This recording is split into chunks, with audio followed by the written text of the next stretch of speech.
सर्वेश्वर भगवान यहाँ के छ भन्दाखेरि यहाँ मृत्युञ्जय भगवान भनिन्छ, सर्वेश्वर भनिन्छ, कुम्भेश्वर भनिन्छ। भगवानका विभिन्न नाम छन्। मृत्युलाई जित्ने एकमात्र महादेव भएर मृत्युञ्जय भगवान रहन गयो, सबैको ईश्वर भएर सर्वेश्वर रहन गयो र त्यसपछि आएर यहाँ कुम्भेश्वरमा कुम्भ घडा लिएर कुम्भबाट उत्पत्ति हुनुभएकोले कुम्भेश्वर भगवान नाम रहन गएको। यहाँ चाहिँ तल जल हुनुहुन्छ, माथि चाहिँ भगवान, त्यो भएर कुम्भेश्वरको रूपमा हामी यहाँ पूजापाठ गर्दैछौँ। धेरै किसिमका भक्त आउनुहुन्छ। कोही काम नबनेको व्यक्ति आउनु भएर भगवान मेरो यो कामना पूर्ण होस् भन्नुभयो भने भगवान भोले बाबा आशुतोषले त्यो कामना पूर्ण गरिदिनु भएको छ।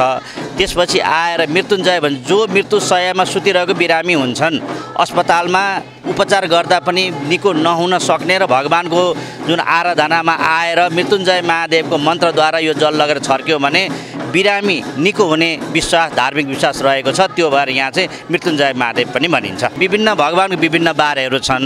बगलामुखीको बिहिबार र जुन हाम्रो एकादशीमा विष्णु भगवान भए जस्तै सोमबार चाहिँ शिव भगवान, पशुपतिनाथ भगवान, कुम्भेश्वर भगवानलाई खुसी पार्नको लागि सोमबारको दिन पूजा गरियो। सोमबार दिन आएर बेलपत्र, जल, अक्षता, जौ, तिल जे जसो छ आफूसँग पूजा सामान श्रीखण्ड चन्दनले पूजा गरिएर भगवानले केही सकेन एक लोटा जल ल्याएर हर हर महादेव शम्भो भनेर ओम नमः शिवाय मन्त्र, जुन मन्त्र जानिन्छ पञ्चाक्षरी मन्त्रले जल चढाइयो भने आफ्नो मनोकामना पूर्ण हुने भएकाले सोमबारको व्रत आएर यहाँ गरिरहनु भएको छ। पूजापाठको लागि साउनमा चाहिँ ज्यादा भिड लागेको थियो र हरेक श्रावणमा चाहिँ बढी भिड लाग्छ। सोमबार दिन हरेक दिन अलिकति विशेष पूजा हुने गर्छ।